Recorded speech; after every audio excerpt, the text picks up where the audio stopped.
Hi, my name is Matt Denison, Artsway Manufacturing Warranty and Equipment Support Specialist.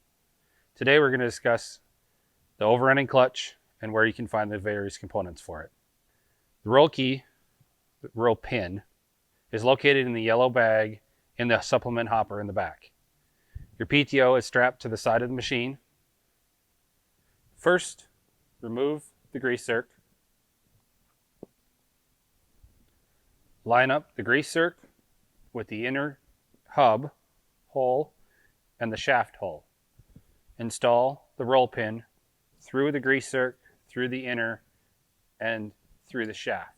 You do not need to disassemble the overrunning clutch to install it on the shaft.